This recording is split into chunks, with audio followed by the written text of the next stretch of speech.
The year was 2009. The game company, He hates sports. Bro, come on! well, actually it was EA Los Angeles. The game was Command & Conquer. There were two developers that had so much to offer, so much creativity to give, but they were restrained to working on Command & Conquer until they decided to quit.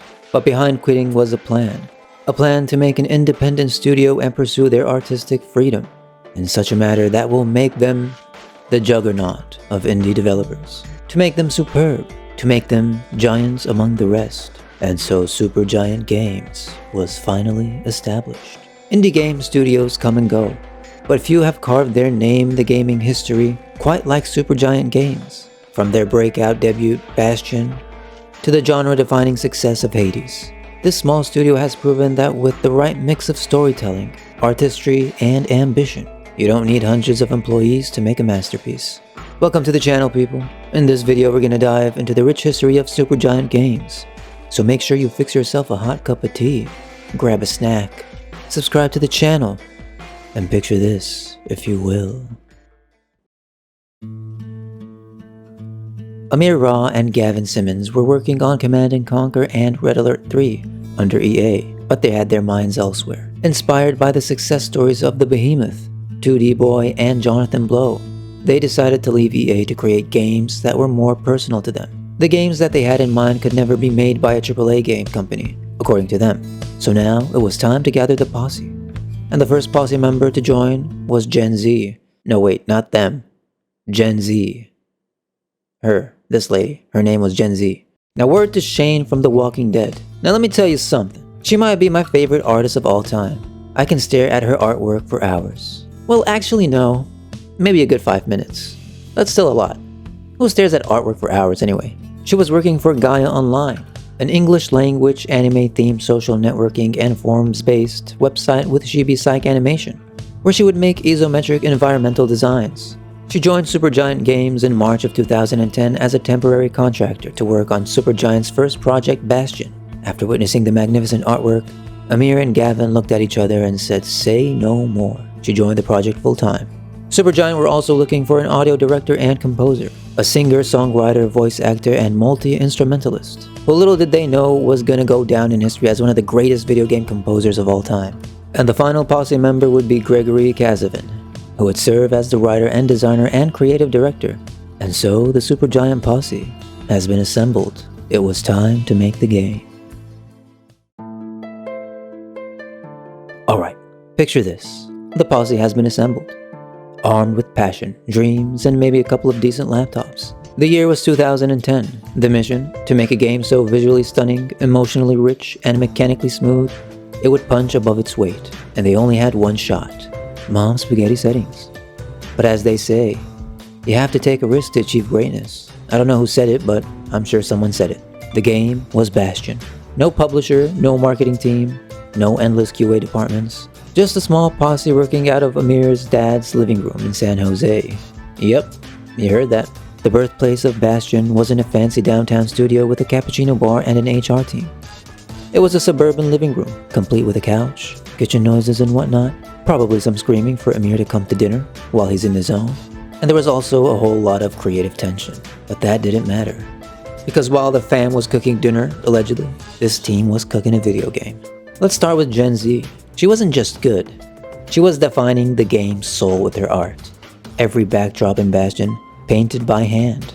Every corner of the world is a masterpiece. She brought her signature aesthetic to make the game feel like you were walking through a living storybook. And let's not forget, the game's environments assembled themselves in real time as you walked. That was a conscious design choice to make exploration feel more magical and alive.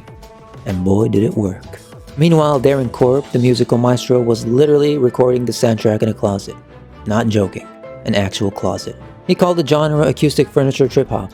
And somehow that blend of twangy guitars, ambient beats, and haunting vocals whenever he stepped on the mic became the game's heartbeat. Greg Kazavin would write the entire story, every line of narration, and help shape the game's emotional core.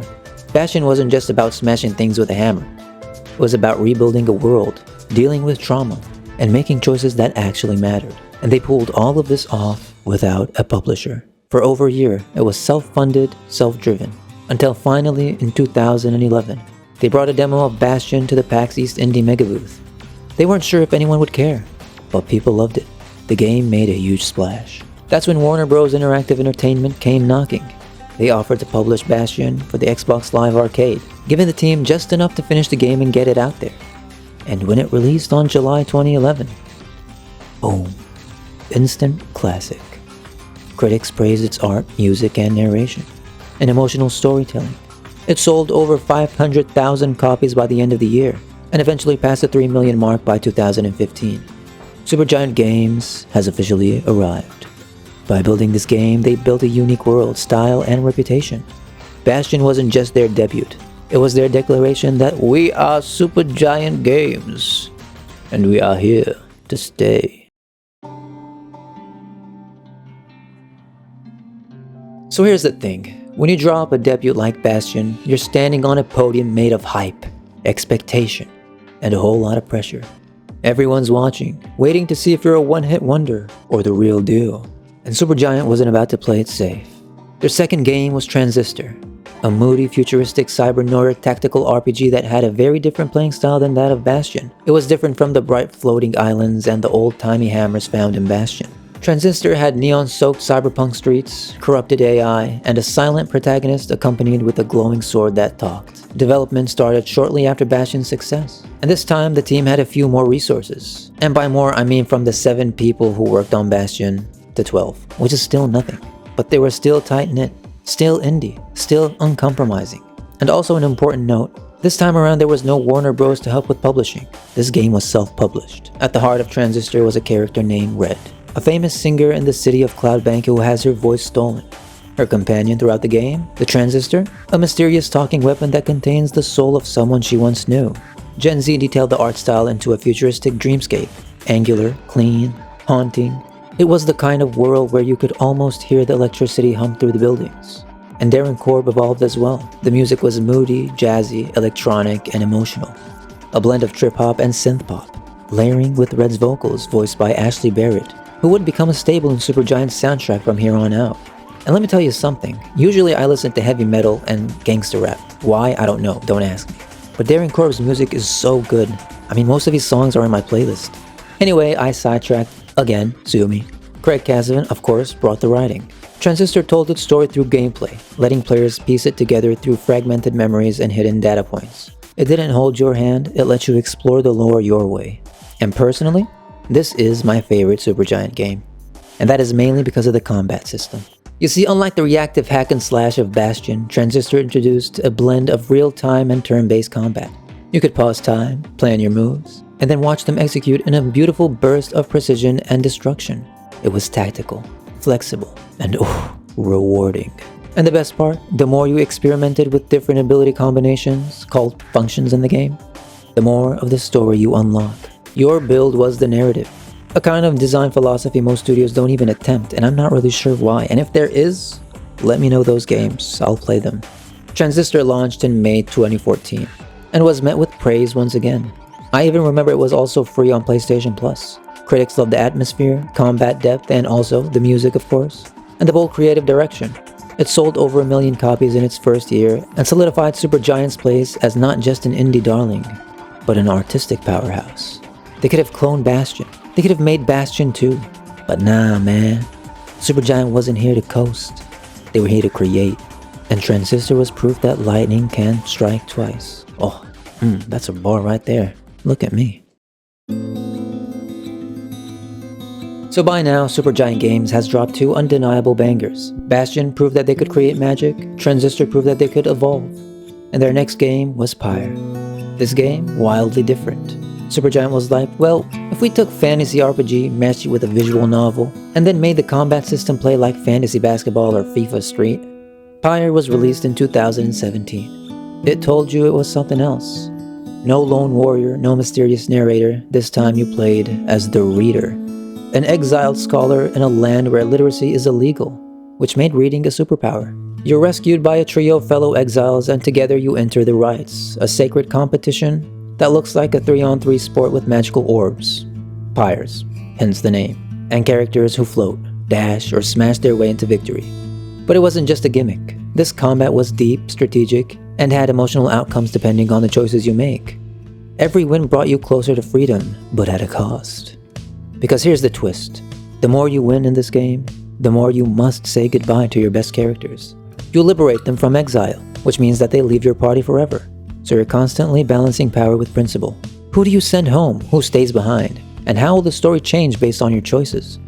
The writing showcased themes of redemption, sacrifice, and identity into every choice. Pyre wasn't linear, it was reactive. The story bent around your victories and defeats, with no game over screen, no forced restarts, just consequences. Visually, Gen Z went full Renaissance meets storybook. The game's purgatorial world was painted with sprawling, surreal beauty. Every frame felt like a dream half remembered. Listen, I know this sounds weird, but every time I look at this lady's art, I'm blown away. I just have to put in a couple of, bars of poetry for her. And then Darren Korb with Ashley Barrett once again by his side dropped another insane soundtrack. I mean, I don't know how this soundtrack didn't hit the top 200 list. Should be top 1 in my opinion. Should be, actually, I don't know. Can video game soundtracks be nominated for Grammys? This game soundtrack deserves a Grammy, in my opinion. So this time around, the music was mystical and ritualistic. In my opinion, Pyre had the best soundtrack of all the Supergiant games. There isn't a song in this soundtrack that I think I skipped. And again, I listen to heavy metal and gangster rap. But here's the thing, Pyre wasn't as commercially successful as Bastion or Transistor. It didn't hit the mainstream the same way. It was weirder, slower, harder to define. A lot of gamers didn't know what to make of it. And I personally think that's because there was more reading and listening to the story than actual gameplay. Could be wrong, I don't know. But to the ones who got it, Pyre was a masterpiece. I myself thought it was a masterpiece. A bold experiment in genre blending that was actually successful. And more importantly, it showed that Supergiant wasn't chasing trends or dollar signs. They were chasing meaningful experiences. And they were willing to take risks to do it. 3 games, 3 different genres, 3 distinct vibes. But the streak wasn't over. By now, Supergiant had proven that they could just about do anything. Action RPGs, tactical sci-fi, fantasy basketball, visual novels. But in 2018, they decided to take a new beast.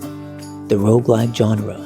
You know the genre, where you die, restart, repeat, usually brutal, usually punishing, usually the story isn't that important, but Supergiant, they said, let's make the story emotional. Let's make death part of the story. And that game was Hades. It began with a surprise announcement at the Game Awards of 2018. And here's the kicker. It launched the same night in early access. For the first time ever, Supergiant let players watch the game grow in real time, shaping its evolution based on direct community feedback. A bold move that paid off massively. And generally speaking, it is a recipe for success. I mean, we've seen Baldur's Gate do the same thing. In Hades, you play as Zagreus, the rebellious son of Hades, who's tired of living in the underworld and wants to escape to the surface no matter how many times he has to die trying. The setup was classic roguelike. You fight through procedurally generated rooms, collect upgrades, die, and start again. But here's what made Hades revolutionary. The story never stopped progressing, because every death brought new dialogue, new interactions, new character arcs. You weren't just replaying, you were unfolding. Every attempt chipped away at the world's lore and your relationship with the characters. From snarky gods like Ares and Aphrodite, to softies like Dusa, the floating maid, or the tragically romantic duo, Orpheus and Eurydice. Gen Z's art? Oh my goodness, next level. Every god looked like they walked out of a gilded Renaissance painting, but they were finer. Darren Korb brought the heat with a gritty, rock-heavy soundtrack that pulsed with every battle. He also voiced Zagreus himself, and Ashley Barrett returned as Eurydice and others. Craig Gazavin's writing this time around was a masterclass. Somehow Hades managed to make failure feel like progress. Every run gave you insight. Every setback felt earned. And the moment you finally escaped, pure catharsis. The early access period lasted almost 2 years, and during that time Supergiant built a community. Fans weren't just playing the game, they were part of the process. And by the time Hades officially launched in September 2020, it was unstoppable. Game of the Year by IGN, Polygon, Giant Bomb, and dozens more. Best Indie and Best Action Game at the Game Awards 2020. It even won a Hugo Award, the first video game ever to receive one. For those who don't know, the Hugo Award is an annual literary award for the best science fiction or fantasy works. Pretty cool to be the first. The game sold over 1 million copies within weeks and eventually passed 3 million. Streamers loved it. Critics loved it. Players couldn't put it down. Supergiant had officially made a leap from indie legends to industry titans. But maybe the biggest victory in this day and age was that they did it all without crunch. No mandatory overtime, no toxic studio culture. They proved that you can respect your team and your vision and still make a game of the decade contender. With Hades, Supergiant didn't just master a genre, they redefined it. They blended tight combat with rich storytelling, Greek mythology and punk rock energy, tragedy with humor, and they made dying feel like part of the journey. And just when people thought that they couldn't top it, they did something that they had never done before. Again.